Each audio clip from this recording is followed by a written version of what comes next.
Making the most of a small and unappealing block of land.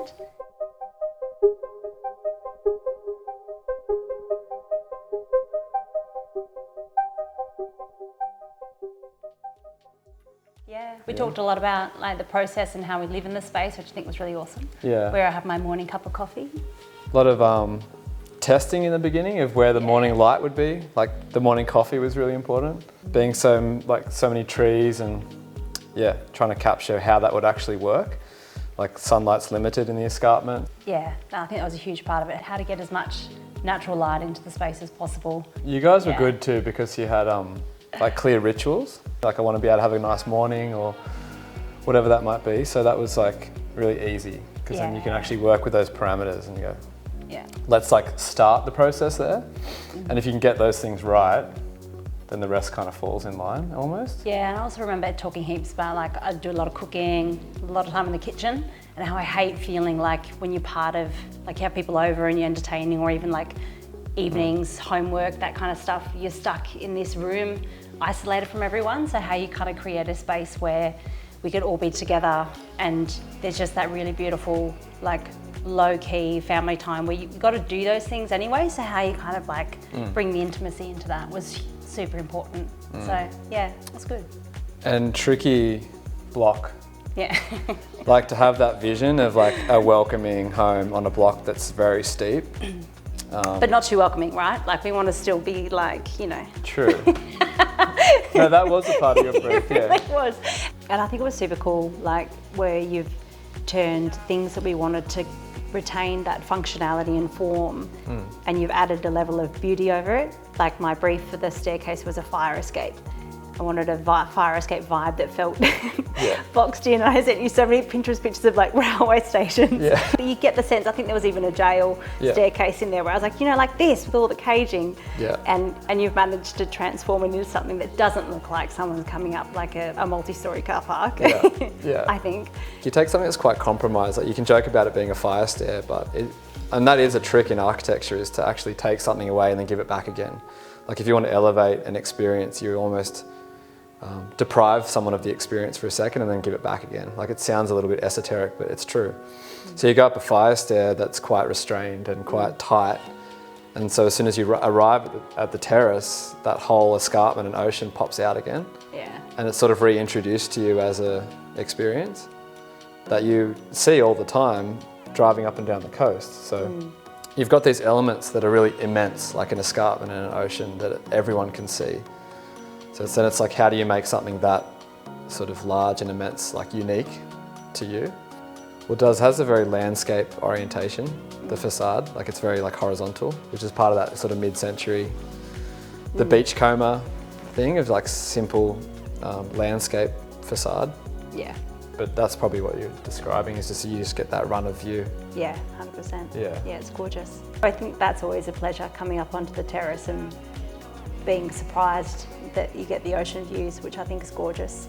But I think when I walk inside, I think it's these windows at the front and the tops of that tree and then the blue sky out to the ocean there. I think that never fails to please.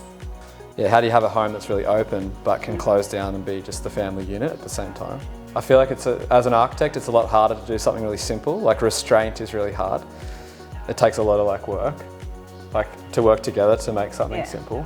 No, I think you can always make something more complicated. Like that's easy to make something complicated. Yeah. But to like keep working it till it's like quite simple is hard. It takes work. Instantly comforting for me. Like I come home, or even I work from home as well, but it's kind of like the day finishes, or even just working in this space, it just brings everything back down to a really nice grounded kind of vibe for me. A home that is grounded, that can't be on the ground. Like when you have this kind of a site where you're not, like physically not allowed to touch the ground. Like we weren't allowed to like dig because it's next to a public asset, and if there's catastrophic failure of this like slope, it's really, really important for that not to happen. So it's like you can't be grounded on this site, you have to be up in the air. So like how do you create that sense of being grounded when you have to live up high? I think that's what we've really achieved with this space, is that idea that you can just come in here and it's just, I don't know, you just leave the world away when you come through the door, and it's quiet. It's so quiet, Yeah. so peaceful. In a small space especially, like you have to pull out different tricks, I guess, and that was probably one of the tricks here, is to create that atmosphere. Has to happen from, I guess, light from above through skylights. So, because you don't really want to be looking at the neighbour to the north. It's a tall building. You got the railway back there as well, so you can't really look out. So we need the light to come from above. But that's probably adding to that feeling, I think. Even houses have like a public contribution that they can make. Like you have public buildings like libraries and all these types of buildings that are literally for the public. And you have a choice as a house to sort of put a big wall up and shut yourself off from the street, which a lot of people do, and that's fine. But I feel like one of the unique things here is that you've turned one of the negatives, which is the height, it has to be up off the ground, into a positive by creating this sort of almost public space underneath the building. Yeah. With the skate ramp, and like it feels open and welcoming. It's quite fun actually to Yeah. have the neighbourhood kids under there. Even if Henry's not home, you can just hear them playing basketball or skating, and it's fun, right? Like that's the whole point. You're adding contributions. Yeah.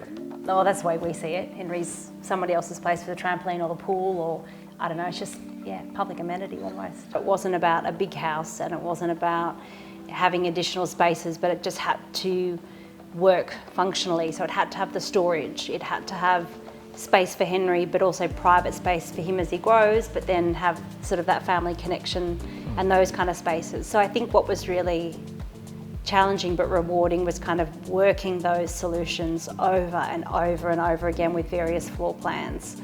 And I just really love where we landed. Like he can be tucked up there with friends, or they're all here and we're up there tucked away watching a movie out on our own. But either way, the house works for big groups and small groups, or together as a family. And it ticks all of the boxes. And I think that was the biggest challenge, but like we literally got there with the storage, the light, the view, the spaces, the privacy, the connectedness. All of it.